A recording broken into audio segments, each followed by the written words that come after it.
In 1975, Gregory Peck's son was found dead by apparent suicide.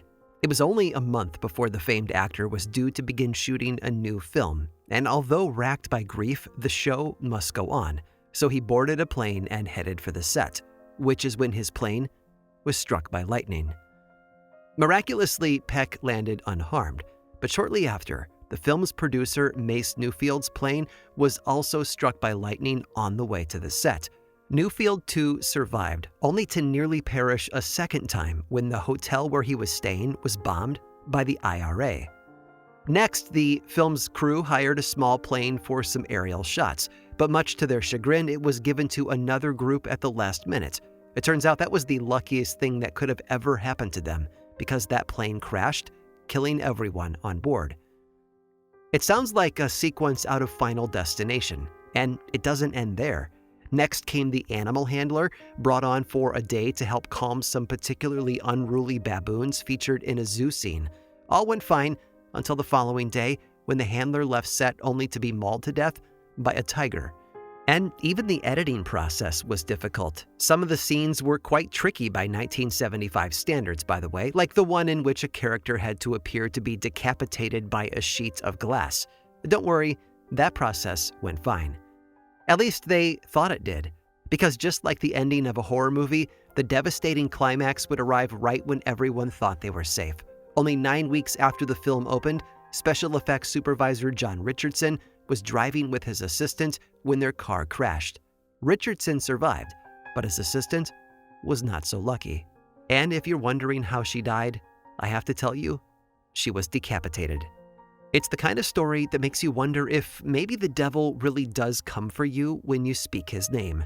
You see, the cursed movie in question just so happened to be a little film about the Antichrist called The Omen. We love movies for their ability to take us into other lives and other lands, before depositing us back safely in the cinema seats of the real world. But sometimes, the most frightening ghosts of the silver screen aren't on the screen at all. Instead, they're sitting right beside you. I'm Aaron Mankey, and this is Lore.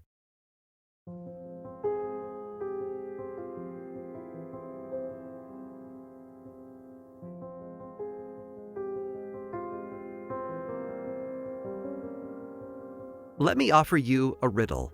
On a dark night, a single swimmer drowns in the Atlantic Ocean, the Pacific Ocean, the Indian Ocean, the Arctic Ocean, and the Antarctic Ocean all at once. But how can this be? Well, it may seem impossible, but for the guests of California's Hollywood Roosevelt Hotel in the year 1950, this was a very real risk, and it was all due to a celebration. You see, the hotel had just opened a brand new rooftop pool and bar, and so to honor the addition, the proprietors invited airline hostesses to come visit the pool with a special gift in tow: water. That is, each hostess arrived with a small container of salt water collected from oceans all over the world, which they all poured into the shiny, lavish new swimming pool. Luckily, no one did drown that night, but it's an extravagant idea, right? What a way to go.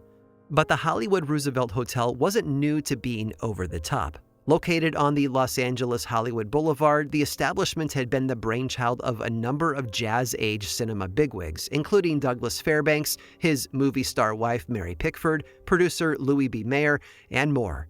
And let's just say, these weren't people of moderation, and their hotel wouldn't be either. It first opened its doors in May of 1927, and if you thought the pool party was an affair to remember, then you should have seen the hotel's grand opening.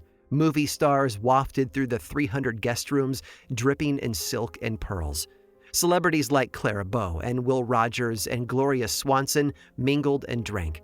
Flashbulbs popped, leaving a smoky pall hanging in the air. I can only imagine the splendor of those 12 stories, festooned with wrought iron balconies and arched windows, still unsullied by time. All in all, the hotel took $2.5 million to build, the equivalent of about $40 million today. And from the day it opened, the Hollywood Roosevelt Hotel was a place to see and be seen, a hotspot for cinema elite. Everyone from Clark Gable and Greta Garbo to Charlie Chaplin stayed there, writers such as F. Scott Fitzgerald and Ernest Hemingway as well. And according to legend, a young Shirley Temple even took her first tap dancing lessons from Bill Bojangles Robinson on the hotel's Spanish tiled steps. And if the stories are true, some of those famous guests never left. The trouble seems to have begun 2 years after its grand opening in May of 1929. That, you see, was when the hotel hosted the first ever Academy Awards, right in its very own Art Deco banquet hall called the Blossom Room. It was a private black tie event attended by 270 Academy members, and they pulled out all the stops, which seems a little odd given that the ceremony lasted only 15 minutes. At least it lasted only 15 minutes for the living, because, you see, some Academy members might still be there, waiting anxiously for an award nearly a century later. Modern visitors have seen a gentleman wandering through the Blossom Room at odd hours, which they might have mistaken for a bellboy or a fellow hotel guest, if not for the fact that he was wearing a 1920s-style tuxedo. Psychics have tried to make contact with the spirit, and some even claim to have succeeded, insisting that the ghost was an Oscar nominee who didn't win, doomed to endlessly relive his disappointment. But hey, at least he has some company, because a second tuxedo-clad spectator seems to stalk the Blossom Room as well. Unlike the sore loser, this man's tuxedo is bone white, and he's been spotted playing the ballroom piano before vanishing into thin air. Now, the hotel may have been a hotspot for the rich and famous, but it also features a cold spot. That is a mysterious 30-inch circle in the Blossom Ballroom, which is inextricably 10 degrees colder than the rest of the space. It dissipates if the room is busy, but as soon as the living visitors leave, it grows cold again.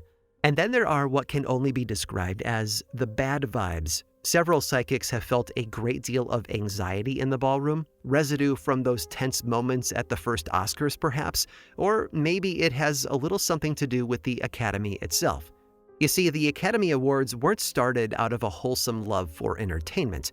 No, Louis B. Mayer, one of the M's in MGM and investor in the Roosevelt Hotel, founded the Academy in an effort to prevent film industry members from unionizing.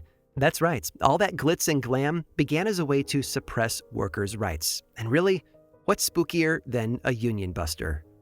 Of course, the ballroom isn't the only part of the hotel that's haunted. Remember that fancy pool added in the 1950s?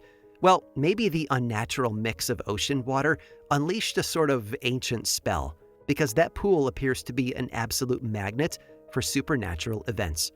Security guards monitoring the CCTV footage have spotted figures swimming at hours when the pool is closed to guests. When the guards go down to investigate, they not only find it empty, but the doors are still locked from the outside.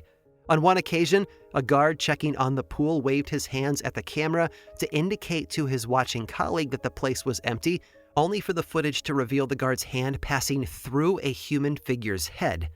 But the most frequently seen specter at the Roosevelt is a 5-year-old girl named Caroline. She's been seen around the hotel clothed in either a blue dress or jeans and a pink jacket, depending on whose stories you believe.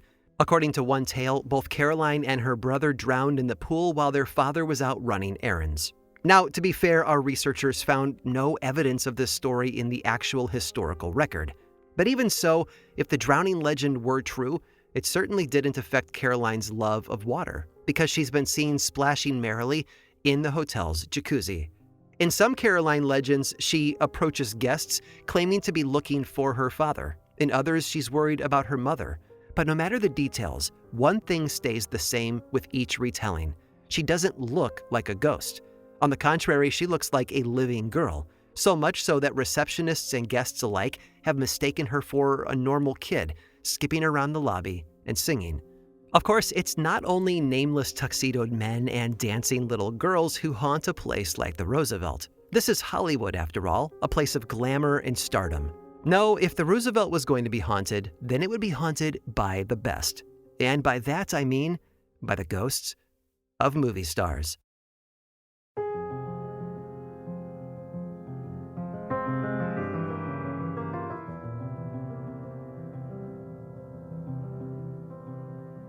Montgomery Clift died slowly. In the words of one of his teachers, the actor's demise was, and I quote, "the longest suicide in Hollywood's history." In all, Clift's downfall would play out over a painful 10-year span. But every ending begins somewhere, and for Montgomery, it all started one fateful night in 1956. The dinner party had surely been a shimmering, memorable affair. Hosted by Elizabeth Taylor, it was a who's who of Hollywood's golden age, and as they laughed and drank and feasted, they remained blissfully unaware that the night was destined to end in tragedy. Eventually, the chatter dwindled, the guests filtered out, and then as Clift drove down the lonesome road, he lost control of his car, colliding with a telephone pole. According to legend, fellow actor Rock Hudson pulled Clift from the wreck. Elizabeth Taylor herself held him in her arms, her friend's blood pooling on her mink coat. As Clift began to choke, the horrified onlookers realized that he was in fact choking on his own teeth. Taylor pried open his mouth, stuffed her hand down his throat, and yanked the teeth free. Montgomery Clift was one of the most successful movie stars of his generation. With swoon-worthy good looks and a fierce dedication to his acting craft, he gained worldwide fans from his work on stage and screen alike. His sexuality was an accepted open secret in Hollywood at the time, and in the words of his partner Lorenzo James, being with Clift was like standing in front of a fireplace in the dead of winter. In other words, this guy was beloved, and now he was broken in the middle of the road. And yet somehow Clift survived, but barely. His movie star good looks were destroyed, his jaw broken in 4 places, his cheekbones fractured, his nose split in half. Months of reconstructive surgery led the actor down a path of drug and alcohol addiction. And that was that. In a very real sense, death waited for Montgomery Clift in the bottom of a liquor bottle. A decade later, at only 45 years old, he would be gone. Well, at least gone from the mortal realm. But if the legends are true, he is said to walk the halls of none other than the Hollywood Roosevelt Hotel. He had a connection to the place, too. You see, in 1953, he lived there for 3 months while filming Best Picture winner From Here to Eternity. Apparently, while in residence, he was infamous for wandering around the halls, reciting his lines out loud, and even playing the bugle like his character did in the film. Which was honestly totally unnecessary, as he knew full well that a professional would be dubbing over the music in the movie anyway. But that didn't stop the guy from tooting away on the thing day and night in the halls of the Roosevelt. Yeah, suffice to say, he wasn't super popular with his fellow guests. And he appears to have continued these habits in death, because to this day, angry guests will call the front desk begging that something be done about the incessant bugling wafting through their rooms. Bugling, of course, with no human player attached.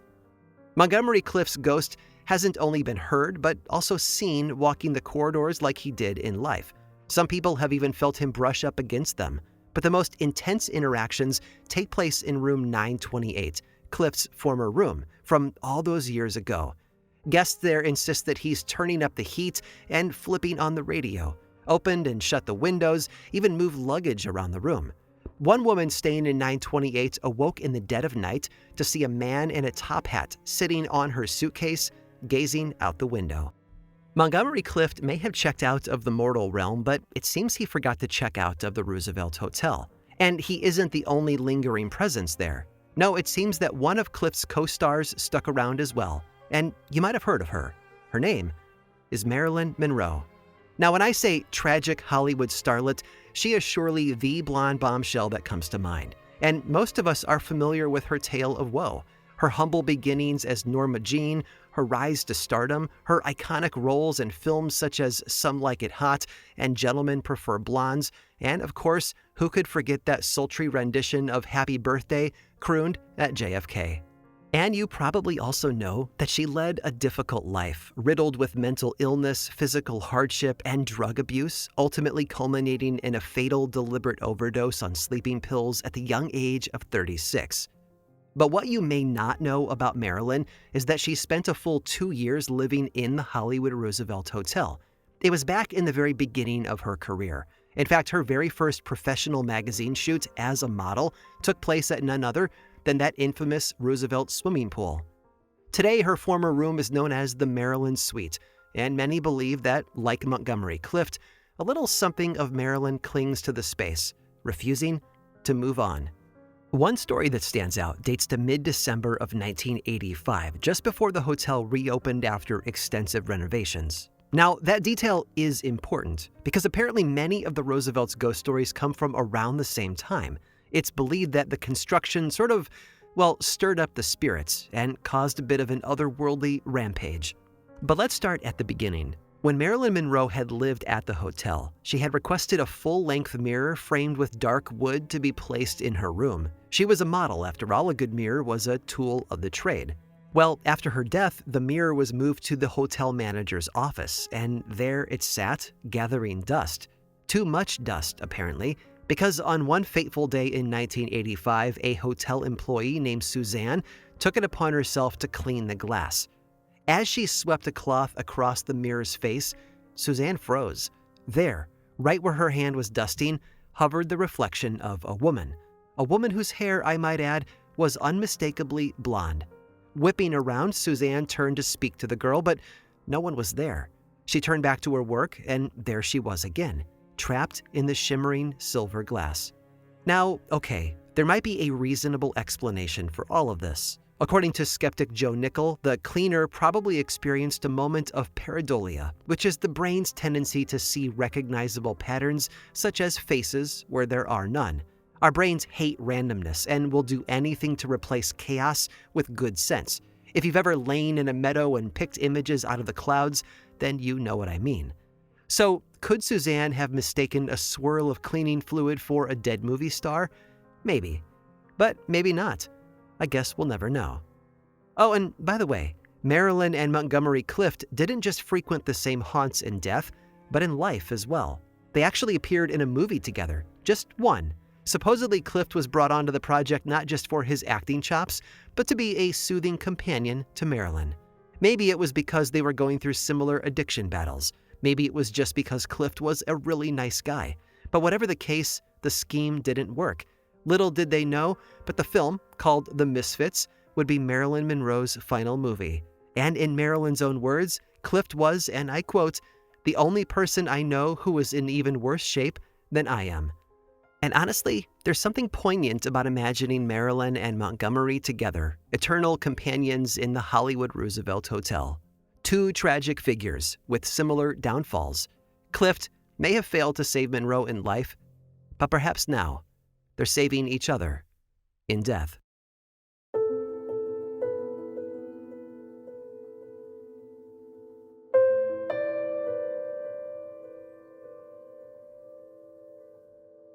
It happened twice in the exact same way. First to a painter, and then to an electrician. Both were restoring a former Hollywood movie palace which had long since fallen into disrepair. As the painter swept his brush across the auditorium ceiling, a man in a hat joined him on the scaffold. The painter hadn't seen the man before, but he must have been a higher up at the theater because the man in the hat took it upon himself to inspect the painter's work. He stood close to the painter, perhaps close enough for the painter to feel the visitor's breath, if he had breath, that is, because when the painter turned to look, the man in the hat had vanished without a trace. The scene repeated itself shortly after, this time with the electrician. Once again, the worker was up on that same scaffold, and once again, a man in a hat climbed up beside him to inspect his work. Just as the painter had reported, when the electrician turned to look at the man, he had disappeared. Now, if you're waiting for the rule of threes to bring the ghost back one last time and solve this mystery, you will be disappointed. The workers would never see the man again, in part because after the encounters, both immediately quit their jobs. And look, there are obvious holes in this story. If the man in the hat disappeared when looked at, then how did the witness know he was wearing a hat to begin with? How did they know that it was a man?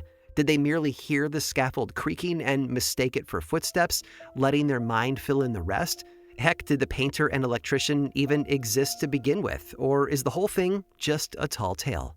And this is the thing with ghost stories. Sometimes you have to dig and dig until you hit the bottom, landing on solid ground. Something true. And with the story of the man in the hat, well, there is only one element of the tale that is undeniably, irrefutably real: the theater in which the tale is set.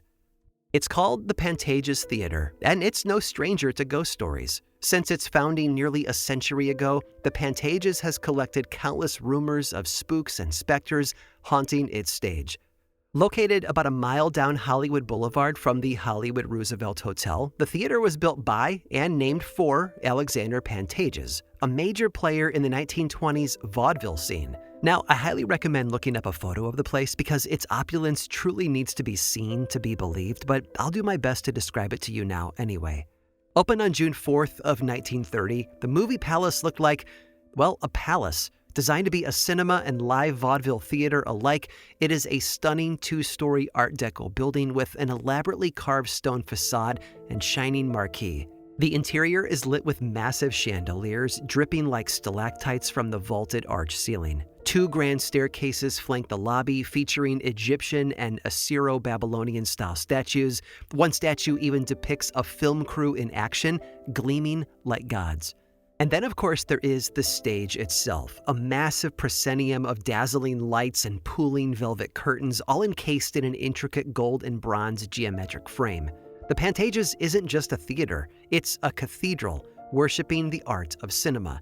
And its loyal congregation, that would be practically every movie star in the golden age of Hollywood, who all showed up on its opening night to take in the splendor. Alexander Pantages himself owned the theater for only a couple of years before financial troubles forced him to sell it to Fox in 1932. It changed hands again in 1949 when inventor and producer Howard Hughes purchased the building. And he ruled Pantages, now renamed the RKO Pantages, with an iron fist, firing many employees in an anti-communist purge.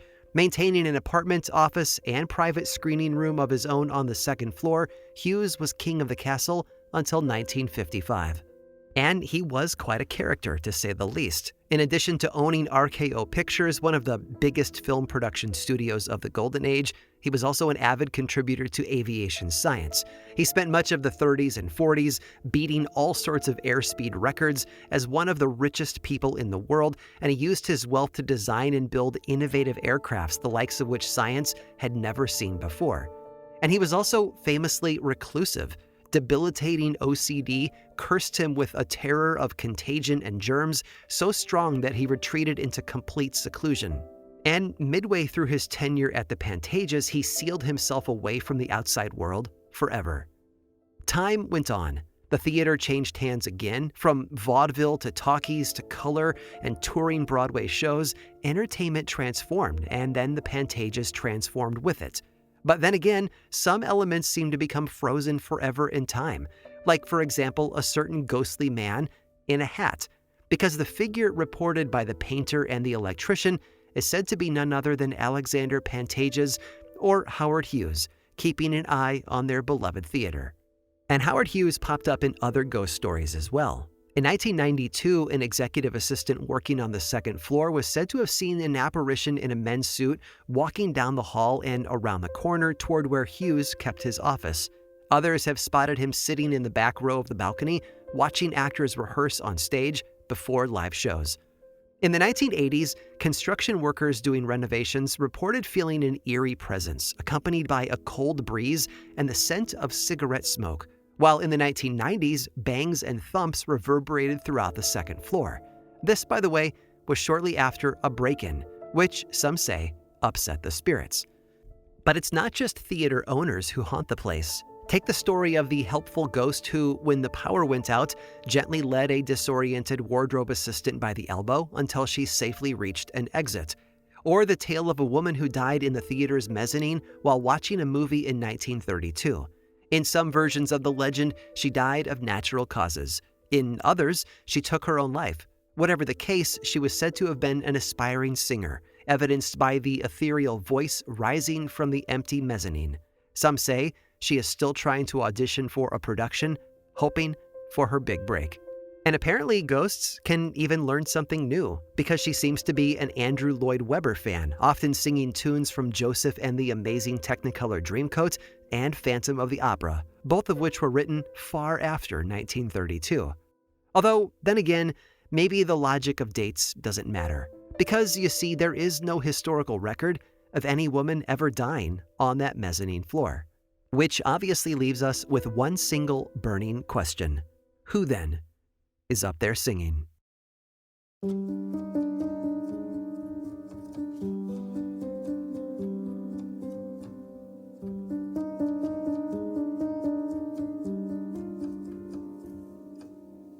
When it comes to ghost stories, it can be hard to parse fact from fiction. But in the end, maybe the veracity isn't what matters. Perhaps what matters is why they're told. By 1916, there were more than 21,000 movie palaces across America. So, out of all that bounty, what made the Pantages so special? Why do people still see ghosts there over the rest? Well, to answer that, we have to broaden the lens and look into what came next. The golden age of cinema coincided with one of the most economically lavish decades in American history, the Jazz Age. It was a time of glamour and wealth, effervescent parties, and beaded gowns. But just as the Pantages prepared to lay its foundation, the stock market crashed. What followed, of course, was the Great Depression of the 1930s. Here was a building embodying absolute opulence. Opulence that continued to gleam through the Depression and the Dust Bowl, throughout the ravages of World War II, through the Cold War, Vietnam, and beyond, into the age of the VHS, the DVD, the internet. It outlived the very movie stars who graced its silver screens. In other words, this building represented a bygone world, and the Pantages Theater wasn't just any old building or any old cinema. Of all 21,000, it was the very last of Hollywood's opulent movie palaces, the final death throes of that glittering past. And I can't help but notice how many of these ghost stories seem to have cropped up in the 1980s and 90s, right when those final 1920s movie stars would be passing away. With their deaths, the Roaring Twenties slipped into the realm of myth. And with that myth came a longing for all that it represented, the carefree glitz and grandeur. In the end, one might say that these ghost stories don't reflect what the dead want at all, but the desires of the living. The lights in the cinema may be dim, but the silver screen is bright, dancing with players who have long since crossed to the other side. They sing and dance and kiss just as they did in life. Today, to wander through the Pantages is to catch a glimpse of a vanished world, not just on screen, but in the very walls, the chandeliers and stairwells, the moonlit marquee. Miraculously, the past is resurrected. In other words, what is the Pantages Theater itself but a ghost?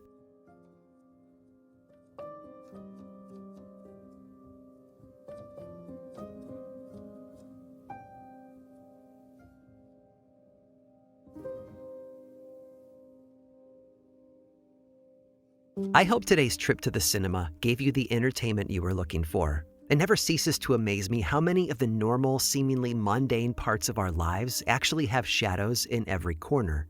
The Pantages may have been the last haunted theater, but it certainly wasn't the only one in Hollywood rumored to be inhabited by ghosts. In fact, there's one more that's just a mere stroll away.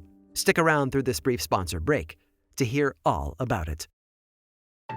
This show is sponsored by BetterHelp. Men today face immense pressure to perform, to provide, and to keep it all together. So it's no wonder that 6 million men in the US suffer from depression every year, and it's often undiagnosed. It's okay to struggle, but if you're a man and you're feeling the weight of the world, talk to someone, a friend, a loved one, a therapist.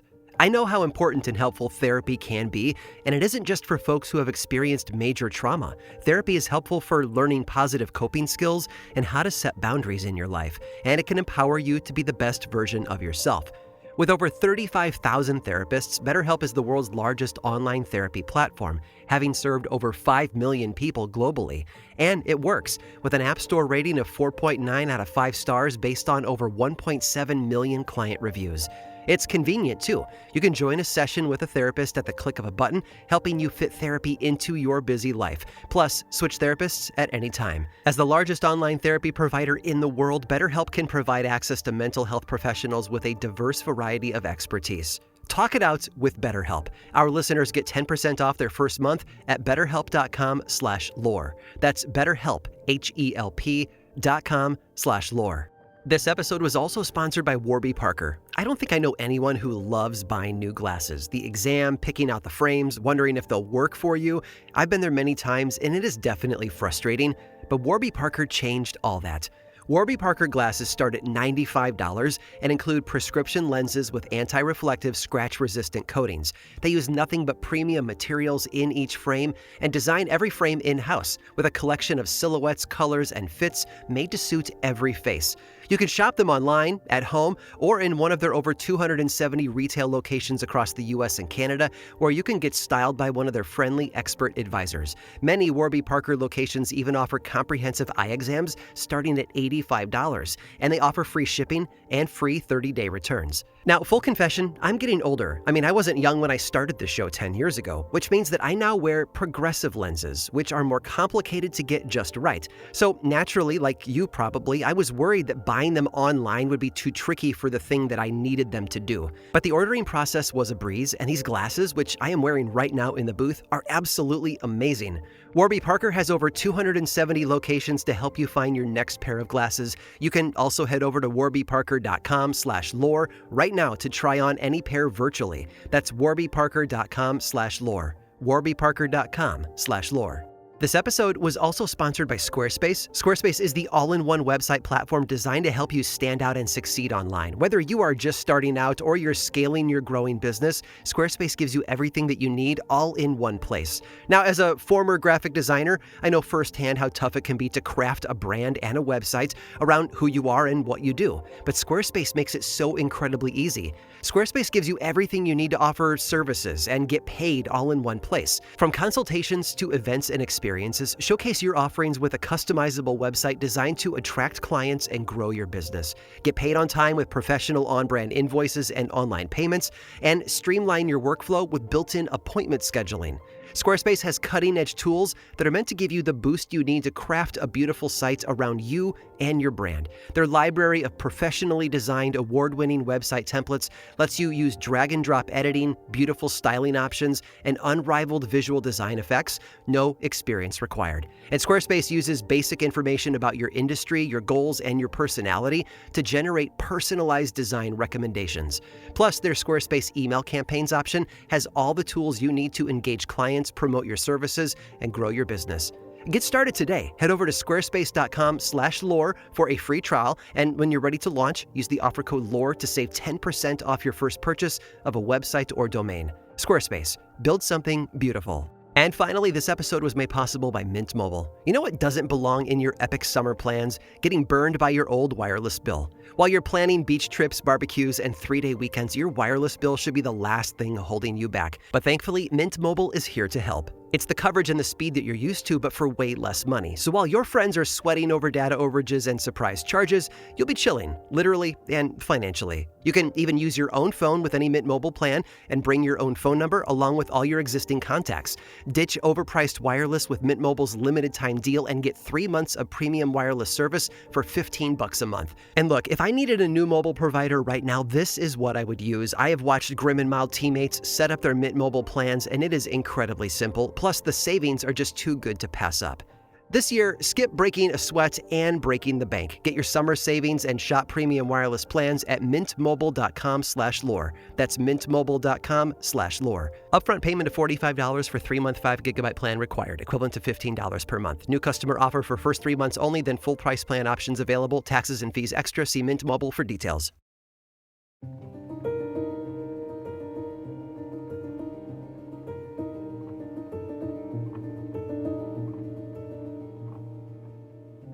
It was intended to be the world's most beautiful cinema. The theater sat right between the Hollywood Roosevelt Hotel and the Pantages Theater, on the very same street, in fact. Seriously, if you want to experience this entire episode in person, simply walk about 10 blocks down Hollywood Boulevard from North Orange Drive to Argyle Ave. It's all there. Built by the Warner Brothers, the Warner Pacific Theater, also known as the Hollywood Pacific, was the absolute picture of 1920s opulence. With 2,756 seats, the massive 4-story building was equipped with every possible convenience that its patrons might want. And I'm talking far beyond a popcorn machine here. The building contained a toy-filled nursery for children and even an emergency medical clinic in case patrons fell ill during a show. The auditorium was decorated to look like a Spanish garden. Murals bloomed on the walls depicting Spanish castles and picturesque countrysides. Bas-reliefs of Spanish lords and ladies overlooked the audience from on high, while the ceiling was painted and lit to resemble an open sky.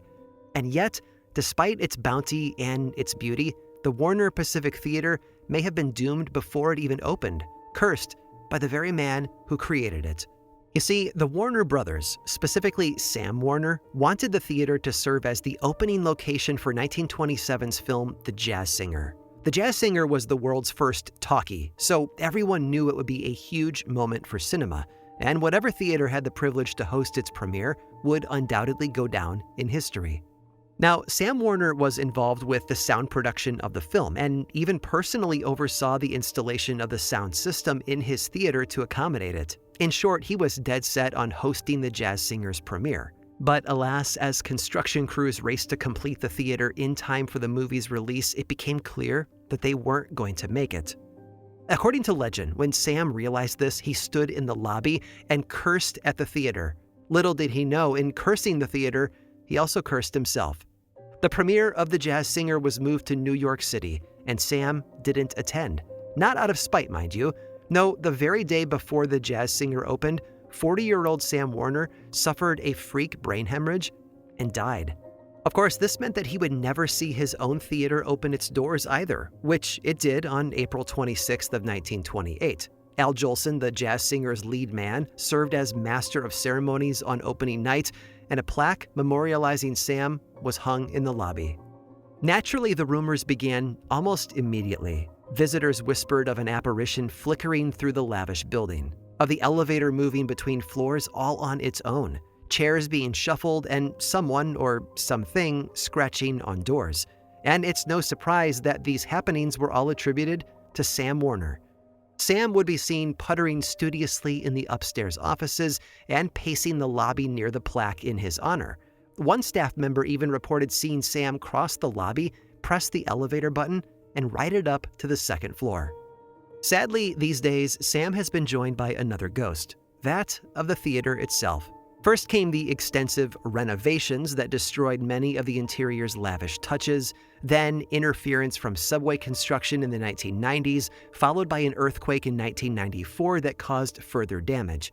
In the end, all that remained of the once grand cinema was a mere shadow of the Warner Pacific's former glory. Today, it hosts occasional film screenings and spent some time being rented by a church for Sunday services, but otherwise, it sits abandoned. At least, mostly, because some believe that Sam still wanders his creation, eagerly preparing for the premiere of The Jazz Singer.